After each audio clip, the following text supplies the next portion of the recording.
हकार पुरला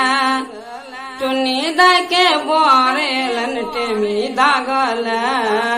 चलू चलू बहिना हकार पुरला टुनी दा के बोरेलन टेमी दागल लटे चूरा अध अध पूरा पाकल केरा सात चंगेरा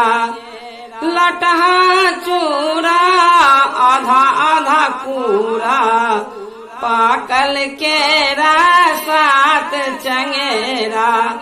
छाली वाला दही करे जा कटैया चलू चलू बहिना हकार पुरल छाली वाला दही कर जा कटैया चलू चलू बहिना हकार पुरल चलू चलू बहिना हकार पुरल टुनी दा के बोरेलन टेमी दागल माटिक सांप बनल अछि करिया मैनाक पात पिठारक धरिया माटिक सांप बनल अछि करिया मैनाक पात पिठारक धरिया बीच बीच में ललका ठोप शोभैया चलू चलू बहिना हकार पुरल बीच बीच में ललका ठोप शोभैया चलू चलू बहिना हकार पुरल भरिपन पथिया जाही जूही कथा कहना हरि होई छठी कूही भरिपन पथिया जाही जूही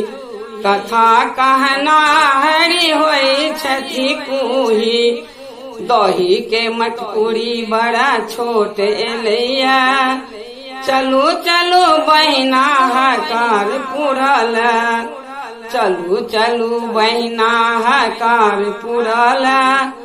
टुनी दा के बोरेलन टेमी दागल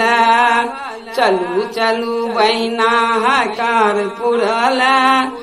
टुनी दा के बोरेलन टेमी दागल पतिलक चाउर एलै बिन फटकल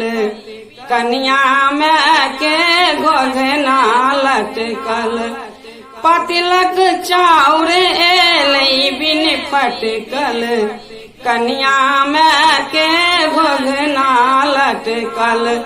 सरल अकड़ी भैरपन पथिया एलैया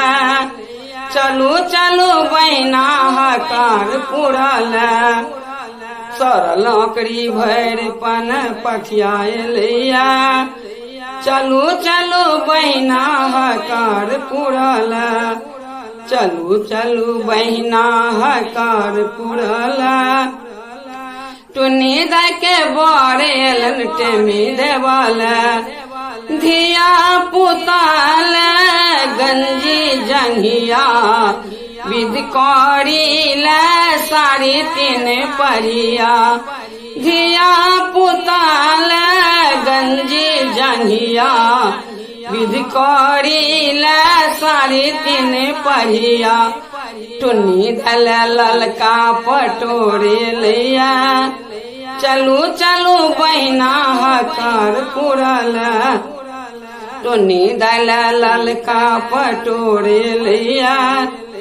चलू चलू बहिना हकार पुरल